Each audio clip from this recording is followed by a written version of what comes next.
Welcome back from the ad break, guys. If you've just joined us, namhlanje our topic of discussion is ukuthi, are the campaigns around HIV and AIDS effective? So our campaigns around HIV and AIDS effective? And khona manje in studio, I'm joined by two young guests of mine. We'll be speaking more about that as sisters, because this is something that is very close to our hearts and we are concerned about this. So we want to be able to voice out our opinion about this, right? Yeah. So how are you ladies doing? Oh, we're good, thank you. Well, thank you. Could you guys please introduce yourselves briefly and what you guys do? Okay, Naki Senzekile Maseko, I'm a student and also a yoMzansi brand ambassador. All right, okay. Yeah, and Naki na Arehone Maraheni. Yes, I'm a student and yeah, I'm a yoMzansi representative. Yes. Right. So you guys, you guys are representing yoMzansi case. That's good, Yeah, yes. guys. You know, I think what stood out for me is that before this segment, Lena, you know, you saw the other two ladies bakuluma about, you know, their understanding of HIV and AIDS, and one said it's careless behavior, and the other one said you contracted a condom. You know, what is your perception? What do you think HIV and AIDS is? Well, HIV and AIDS is a virus, as I think we all know, you know, it's a virus which you can get in various ways depending on where you are, who you are, and what you do. So basically for me, it is a virus which affects and, you know, infects anyone. It doesn't have a gender or race or any kind of stereotype in any way. All right, okay. And for you?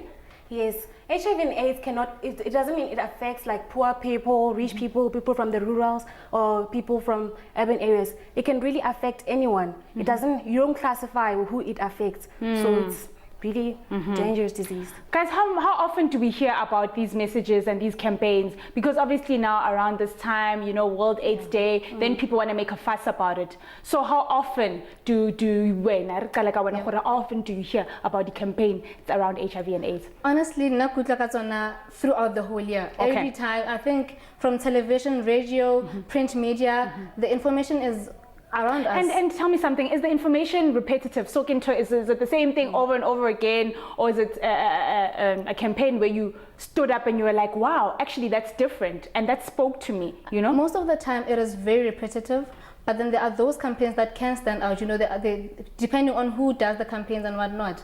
So there are different campaigns from different people, and obviously the information given to us is the same because of the virus also being one thing. So I think the repetitiveness comes from the whole virus being the same and the information that we need also kind of being the same. It just depends on how it is taken out into the world as well. Yeah. Now that's the point I want to get into. You know, how do you give it out to the people? I just want to find out from you, because I mean we're young people. I mean, and at the end of the day, we're the future for this country. So from when, especially she spoke about something important.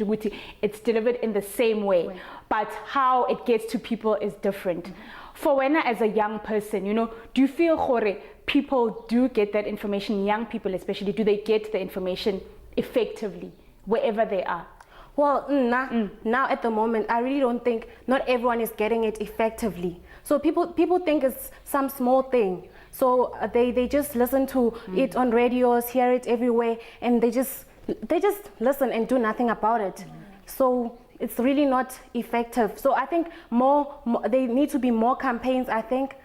Because even if there are a lot of campaigns, the HIV rate is still increasing. We know that, even especially in teenagers. So I think something needs to be done to teenagers and everything, to be more effective. Maybe at schools and everything, initiate prevention programs and all. And I just think for now as well, I mean, bringing it back home, especially to Runa Banyana, is that you know, asifani singabantu. So mna ndihleli apha ndingwase Soweto akuzukufana kum ndihleli elusikisiki. You know, the information is not going to be the same. The way I receive it, the way ngithola ngakhona information angeke kufane. So even though yes, you're saying ukuthi virus is the same, but I think it's important the way that it is you know, given out the way that's spread out, because as the things that I go through as ufana nezinto that go through do you guys think that's do you consider that? A lot. I think it also, you know, it's very difficult to get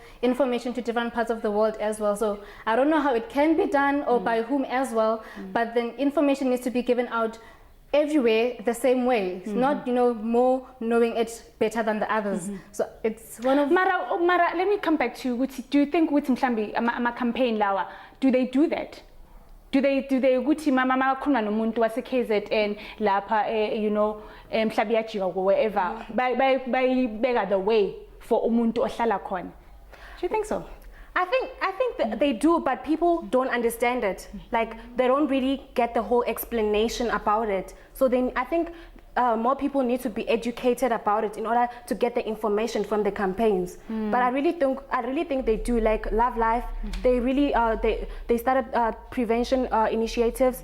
They really do pass on the message. But people need to be more educated on themselves on how they can handle the HIV and AIDS as a virus. And yeah. I don't know if you guys have cousins or family from the rural areas, or maybe Nani, are you from we do. We do. Exactly, you know, and you know, do they get this information from, where do they get this information and how do they get it? Do they get it from radios, TVs? What happens when you guys visit down there? I find this quite funny because I hate going, you know, emakaya and whatnot, because when I get there, there's not much to do.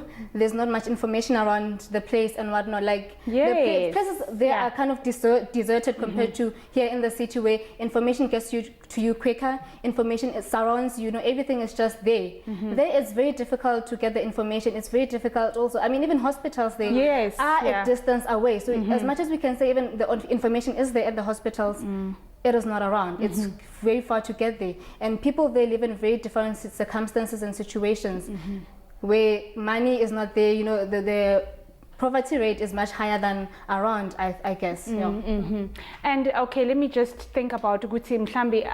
Okay, we all know which prevention is better than cure. And I mean, it's all good and well for us to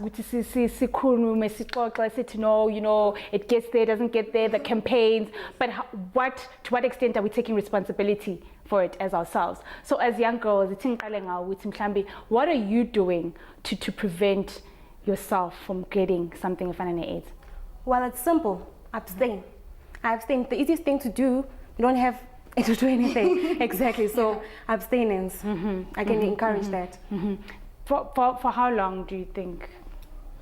Even if it's not for so long, but then at the moment I think abstaining for myself is good. And yeah. So if you abstain, you totally, you know, you just think I should abstain, and that's the only way I won't get HIV and AIDS.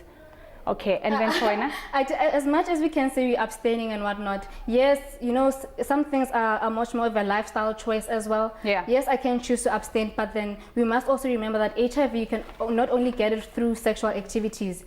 So you must also take the necessary precautionary measures by visiting your doctor, because you don't know who has it. You don't know. That's why it is also very important to be very cautious of what you're using and where it has been as well. You know, such things as syringes as well. Make sure that when you use such things, they have not been used by someone else who might even be, you know, HIV positive. So you must be aware of such. Sisters, we have all the information. Guys, what are you guys going to be doing for yoMzansi December on World AIDS Day? Well, yoMzansi will be launching a campaign. As you can see, we already know yoMzansi yoMzansi Cares. So these t-shirts will be on sale from November, and then the proceedings will go towards a charity, an HIV and AIDS orphanage or something. All right, okay. And what is yoMzansi Cares about? And asking with themselves what it's about. yoMzansi Cares is it basically care about the people. We once did something where we went to an orphanage and we were bathing the kids and helping them with everything, like supporting everyone. Oh, okay. Basically, it's an initiative to get out into the communities, help out where we can, and you know, reach out to the communities and. Only with AIDS, or just for everyone? No, it's for anyone. Anyone. Okay. All right. Yes. Okay. Different campaigns, different times. Okay. You know, as long as we're helping the community. Okay. So we're definitely joining you guys. Yes, you must. Please do. All right. You can follow at yoMzansi Cares on Twitter, yoMzansi Cares, yoMzansi Girls, and yoMzansi Way. All right. So all the information will be there. Wow! High five, ladies! Thank you so much for joining us, Lago Sisters. It's been a pleasure. Thank you. Guys, this is really good. You know what? Amantombazana, they're sisters that are doing it for themselves. But into ngithanda kakhulu ngabo is that they're taking initiative for ikusasa labo. But we'll have more after the break.